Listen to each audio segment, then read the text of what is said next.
Friends, स्वागत है आपका हमारे YouTube channel MP sky academy में। आज के इस वीडियो में हम इस प्रश्न का उत्तर जानेंगे कैसे लिखना है। प्रश्न है, संयुक्त राष्ट्र संघ की सुरक्षा परिषद के संगठन एवं कार्यों का वर्णन कीजिए।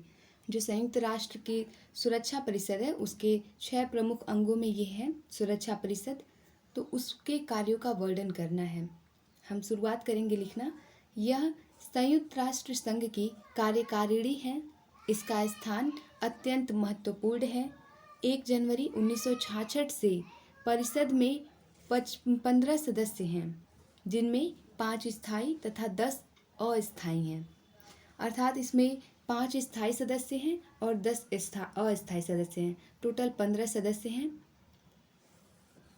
संयुक्त राष्ट्र संघ का हृदय व दुनिया की पुलिसमैन कही जाने वाली सुरक्षा परिषद संयुक्त राष्ट्र संघ की कार्यपालिका है। संयुक्त राष्ट्र संघ जो है इसे संयुक्त राष्ट्र संघ का हृदय कहा जाता है और दुनिया की पुलिसमैन कही जाने वाली ये जो सुरक्षा परिषद है ये कार्यपालिका है उसकी। 5 स्थायी सदस्य जो हैं वो ये सारे हैं 5 सदस्य अमेरिका, रूस, चीन, फ्रांस तथा ब्रिटेन हैं। इसके अतिरिक्त अस्थायी सदस्यों का निर्वाचन महासभा द्वारा 2 वर्षों के लिए किया जाता है। जो अस्थायी बताए गए हैं 10 अस्थायी जो राष्ट्र हैं वो उनका निर्वाचन महासभा करती है।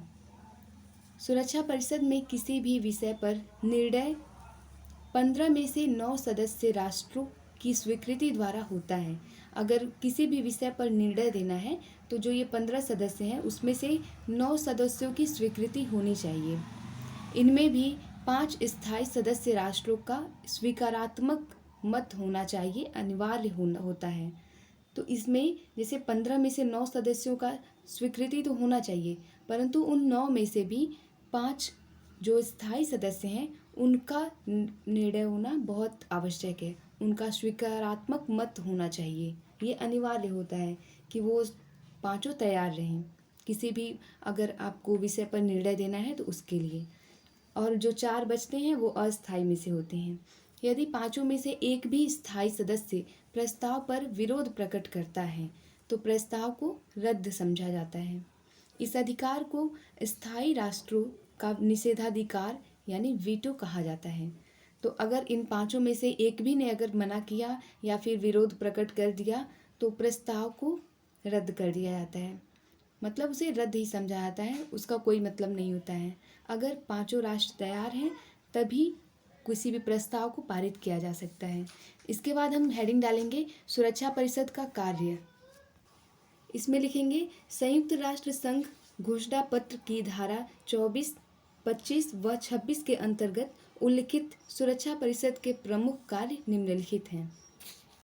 सबसे पहला लिखेंगे हम विश्व शांति व सुरक्षा बनाए रखना तथा इसके अंग होने की स्थिति में कारणों की जांच करना व विचार विमर्श कर समझौता, अपील या बाध्यकारी आदेश देकर उसका समाधान करना। दूसरा है किसी राष्ट्र द्वारा निर्णय व नियमों का उल्लंघन किए जाने पर उसके विरुद्ध कड़ी कार्यवाही करना। अगर कोई राष्ट्र नियमों का उल्लंघन करता है तो उसके विरुद्ध कार्यवाही जो है ये सुरक्षा परिषद करेगी। तीसरा है संयुक्त राष्ट्र संघ का महासचिव सुरक्षा परिषद की सिफारिश पर ही महासभा द्वारा नियुक्त किया जाता है। जो संयुक्त राष्ट्र संघ का महासचिव होता है वो इसी सुरक्षा परिषद की सिफारिश पर नियुक्त किया जाता है जिसे महासभा नियुक्त करती है। चौथा है चार्टर में संशोधन सुरक्षा परिषद के स्थायी और अस्थायी सदस्यों के बहुमत से ही होता है। जो संयुक्त राष्ट्र संघ का चार्टर है उसमें अगर संशोधन करना है तो सुरक्षा परिषद के स्थायी और अस्थायी इन सदस्यों का बहुमत होता है, तभी उसमें संशोधन किया जा सकता है। इस तरीके से हम इसका आंसर लिख सकते हैं।